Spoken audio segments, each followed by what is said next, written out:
कल यानी कि 20 जुलाई से संसद का मॉनसून सत्र शुरू होने वाला है और उससे ठीक पहले आज सरकार ने सभी राजनीतिक दलों की एक बहुत ही महत्वपूर्ण बैठक बुलाई है, जिसमें सभी दलों के साथ इस बात पर चर्चा की जाएगी कि सदन को सुचारू तरीके से कैसे चलाया जाए। सत्र के दौरान सरकार जिस विधेयक को आगे बढ़ाना चाहती है, उसके बारे में सभी दलों को एक औपचारिक जानकारी दी जाएगी। इस तरह की सर्वदलीय बैठक एक औपचारिक बैठक होती है जो संसद सत्र शुरू होने से एक दिन पहले सरकार की ओर से बुलाई जाती है, ताकि दोनों सदन के सांसदों के साथ मुद्दों पर आम सहमति बनाई जा सके और सदन का कामकाज सुचारू तरीके से चल सके। इस बैठक में विपक्षी दलों की ओर से भी अपने अपने मुद्दों के बारे में सरकार को बताया जाता है, जिन पर वो सदन में चर्चा कराना चाहते हैं। वैसे भी अगले साल लोकसभा के चुनाव होने वाले हैं और उससे पहले ये मौजूदा सरकार का आखिरी मॉनसून सत्र होगा। और वहीं एक तरफ जहां आज सरकार ने सर्वदलीय बैठक बुलाई है, तो वहीं दूसरी तरफ संसद सत्र शुरू होने से पहले सदन के अंदर की रणनीति बनाने के इरादे से एनडीए के फ्लोर लीडर्स भी आपस में आज बैठक करेंगे। इस बैठक में अहम मुद्दों और संसदीय कामकाज पर चर्चा होगी। संसद का मॉनसून सत्र कल से यानी 20 जुलाई से शुरू होगा और 11 अगस्त तक चलेगा। इस सत्र के दौरान 23 दिनों में कुल 17 बैठकें होंगी। संसदीय कार्य मंत्री प्रहलाद जोशी पहले ही सभी दलों से संसद के विधायी और अन्य कार्यों में रचनात्मक योगदान देने का आग्रह कर चुके हैं।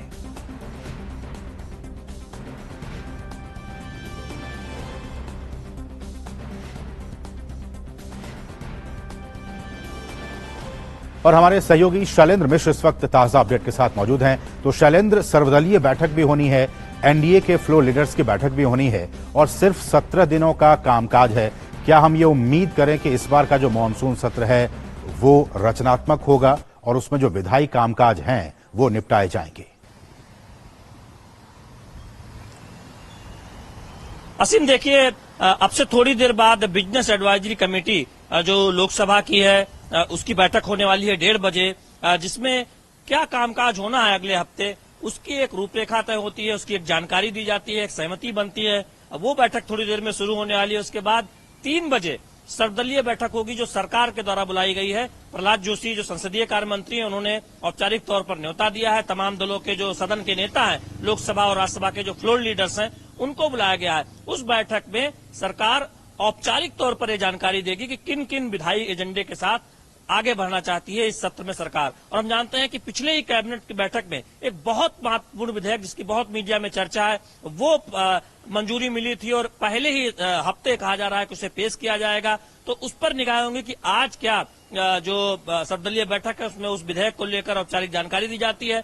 दूसरी बात यह है कि हम जानते हैं कि यूसीसी को लेकर बहुत चर्चा थी, लेकिन चूंकि विधि आयोग ने उस पर जो सुझाव देने की जो समय सीमा है वो बढ़ा दी है। पहले 15 जुलाई थी और सरकार ने कहा था कि तब तक कोई कयासबाजी न करे। अब उसकी सीमा बढ़ गई है, तो इस सत्र में उसको लेकर हमें नहीं कह सकते कि कोई अब चर्चा होगी या कोई विधेयक के प्रारूप पर सरकार काम करेगी, क्योंकि विधि आयोग ने सुझाव की सीमा ही की समय सीमा ही बढ़ा दी है। तीसरी बात है कि विपक्ष जिन मुद्दों को उठाना चाहता है वो इस सर्वदलीय बैठक में बताएगा कि किन किन मुद्दों को वो सत्र के दौरान दोनों सदनों में उठाना चाहता है। हमने पिछले सत्र में देखा था कि बहुत टकराव देखने को मिला था और सत्ता पक्ष ने आरोप लगाया था कि विपक्षी दलों के अड़ियल रवैये के चलते महत्वपूर्ण समय सदन के खराब हुए थे। तो आज ये देखना होगा कि कितनी सहमति बनती है सदन चलाने को लेकर सत्ता और विपक्ष के बीच, क्योंकि सर्वदलीय बैठक में सरकार का प्रयास होता है कि सभी का सहयोग लिया जाए। बिल्कुल शैलेंद्र, हम जानते हैं कि बीते सत्र में चाहे वो लोकसभा की बात हो या राज्यसभा की बात हो, कमोबेश जो प्रोडक्टिविटी की बात जब आती है तो लोकसभा का हमने देखा बीते सत्रों में कुछ ठीक है बनिस्बत राज्यसभा के। क्या हम उम्मीद करें कि इस बार चाहे वो लोकसभा की बात हो या फिर राज्यसभा की बात हो, जो उत्पादकता है, जो प्रोडक्टिविटी है, वो बीते सत्रों के मुकाबले कुछ ठीक ठाक हमें देखने को मिलेगा?